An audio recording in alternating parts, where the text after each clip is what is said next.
Good morning, children. Today in class 11 English, we'll take up the lesson, The Portrait of a Lady. And here we will talk about the relationship between the author and his grandmother.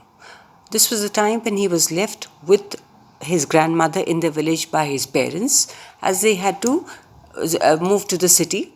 So till the time they were ready and settled over there, the author was left with the grandmother in the village for some time. My grandmother and I were good friends. This speaks about the relationship that the author shared with his grandmother. My parents left me with her when they went to live in the city, and we were constantly together. So he speaks about the reason that why he was left here with the grandmother in the village, as the parents had to move to the city. So the author and the grandmother were constantly together, and they were very good friends.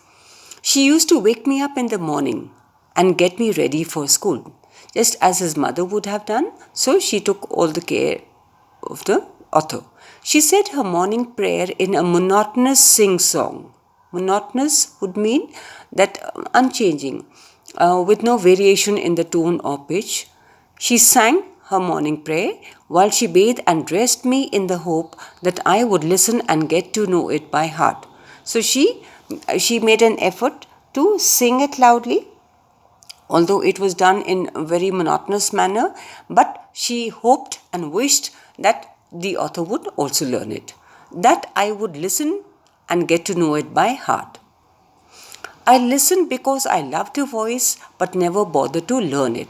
So, as a child, he says that he enjoyed listening to the grandmother sing the morning prayer, but he never bothered, means he never paid any attention, he never made an effort to learn the prayer. Then she would fetch my gold wooden slate, which she had already washed and plastered with yellow chalk. And then she would fetch means bring. She would tie all the things together in a bundle. What were these things? My wooden slate, which she had already washed and plastered with yellow chalk. Then a tiny earthen ink pot and a red pen. Tie them all in a bundle and hand it to me. That meant these were the things that he would need at the school, so they were conveniently made ready for him. After a breakfast of a thick stale chapati. Stale means not fresh. So that was a breakfast that he was served by the grandmother. So stale chapati with a little butter and sugar spread on it. We went to school. After he finished eating his breakfast, together they walked towards the school. She carried several stale chapatis with her for the village dogs. And as they proceeded towards the school, along with them, they carried these chapatis, which would be given to the village dogs. My grandmother always went to school with me because the school was attached to the temple. Now, this is something that one can make a note of, that every day she went to the school with him, walked with me, and because the school was attached to the temple.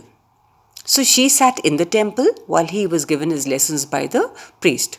The priest taught us the alphabet and the morning prayer. Those days the priest was responsible for educating the children, so the prayers and the alphabet was taught by the priest. While the children sat in rows on either side of the veranda. And how were these children sitting? They would sit in rows on either side of the veranda, singing the alphabet or the prayer in a chorus. Whatever that they were taught, whether they were alphabets or they were prayer, in a chorus means all together. So they would recite together. My grandmother sat inside reading the scriptures. Scriptures are religious books. So while the author was being taught by the priest, the grandmother sat in the temple and read the scriptures. That is the way every single day, the schedule that she followed. When we had both finished, we would walk back together. So when we had both finished, the author had finished his lessons for the day and she finished reading the scriptures, they would return. This time the village dogs would meet us at the temple door.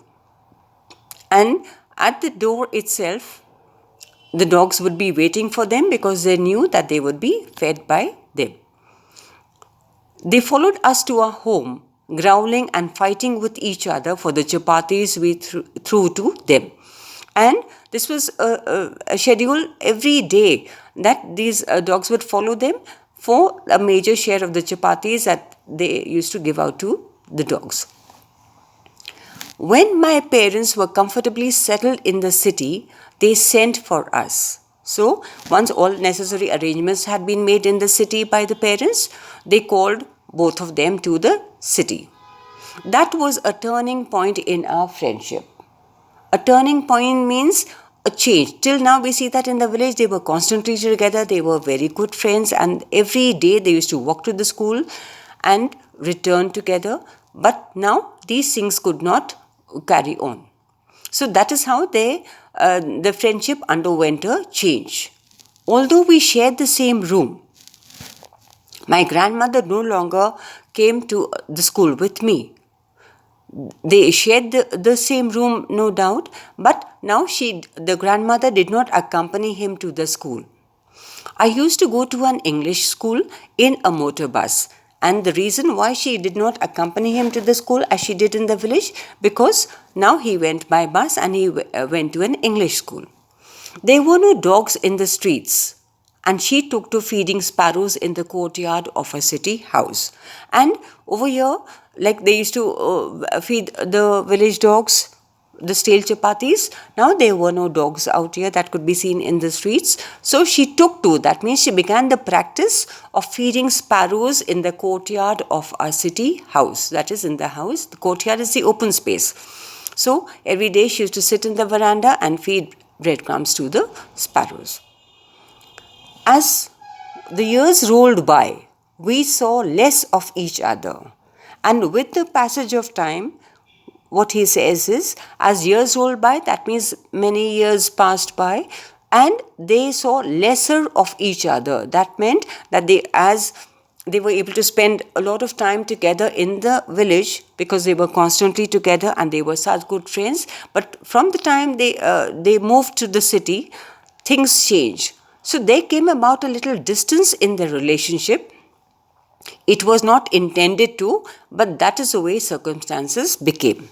So they were not able to spend as much time together in the city now. For some time she continued to wake me up and get me ready for school. She took interest in his work. She was helping him, trying to help him and help him to get ready for the school. And when I came back, she would ask me what the teacher had taught me. So that shows that she took sufficient interest in his work and his studies. Although she was not able to accompany him to the school because he went by bus now. And so now she still helped him in waking him up in the morning. And when he returned, she would ask him what the teacher had taught him that day. Thank you.